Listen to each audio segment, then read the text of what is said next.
A is the right answer of this question, Lovset manoeuvre. Mauriceau Smellie Veit technique क्या होता है, पिन्नार्ड्स manoeuvre क्या होता है, बर्ड मार्शल मेथड क्या होता है। तो जब यहाँ पे शोल्डर डिलीवर हो जाए, जब शोल्डर डिलीवर हो गया, अब मैंने कहा हेड स्टक हो गया, तो बच्चे को अपने वेट से हैंग होने देते हैं और उसके बाद बच्चे के लेग को होल्ड करके इस तरह से डिलीवर कर देते हैं and it is called as the Burns Marshall method. Burns Marshall में ब्रीच प्रेजेंटेशन में बच्चे के हेड को डिलीवर करने के लिए हम क्या करते हैं डियर, बर्ड मार्शल मेथड का यूज करते हैं। नेक्स्ट है Mauritius Smellie Veit technique. Mauritius Smellie Veit technique में क्या होता है, जैसे बच्चे का हेड स्टक है, ये भी ब्रीच प्रेजेंटेशन में असिस्टेड ब्रीच डिलीवरी में करते हैं। इसमें भी हम क्या करते हैं, इस तरह से फिंगर को इंसर्ट करते हैं और इस तरह से बच्चे के फेस पे हैंड रखते हैं। तो इसमें हम क्या बोलते हैं, मैलर फ्लेक्शन एंड शोल्डर ट्रैक्शन। हमें क्या देना पड़ता है, जैसे मैंने बोला बर्ड मार्शल मेथड में मुझे किसी तरह का कोई ट्रैक्शन नहीं देना था, बच्चे को पहले अपने वेट से हैंग होने देना था और फिर होल्ड करके पेरिनियल सपोर्ट देते हुए डिलीवर कर देना था। लेकिन मुझे मॉरिशियस मेलिवेट टेक्निक में क्या करना है, अपने हैंड को वेजाइना के अंदर डाल के बच्चे के फेस पे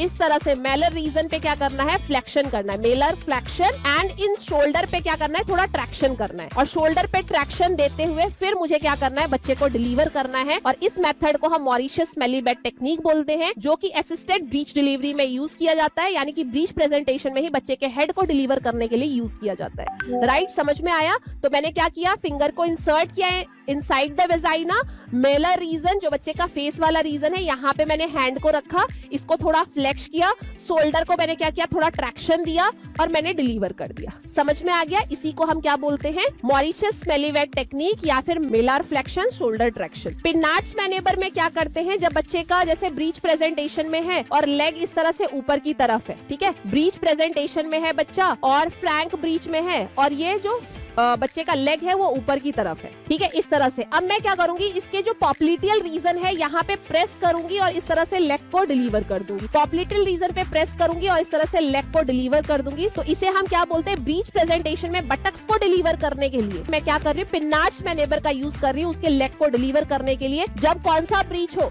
जिसे हम बोलते हैं फ्रैंक ब्रीच। और फ्रैंक ब्रीच क्या होता है भाई, फ्रैंक ब्रीच क्या होता है, जब बच्चे का लेग ऊपर की तरफ होता है इस तरह से स्ट्रेट, वेल फ्लेक्स्ड एटीट्यूड में, कंप्लीट ब्रीच नहीं है, लेग ऊपर की तरफ है, तब मैं उसके पॉप्लिटल रीजन पे जब प्रेस करती हूँ तो उसका पैर नीचे आता है, मैं ऐसे होल्ड करती हूँ, पकड़ के बाहर निकाल देती हूँ। फिर पॉप्लिटल रीजन पे प्रेस करती हूँ तो ये फुट वाला पार्ट नीचे आता है, फिर मैं इसे होल्ड करती हूँ और बाहर निकाल देती हूँ। तो ये आपका क्या होता है डियर, पी से पिन्नार्ड्स मैनेवर, पी से पॉप्लिटल रीजन, याद रखना है। पॉप्लिटल फोसा पे हम क्या करेंगे, प्रेस करेंगे और बाहर निकाल देंगे। बर्ड मार्शल मैंने आपको बताई दिया।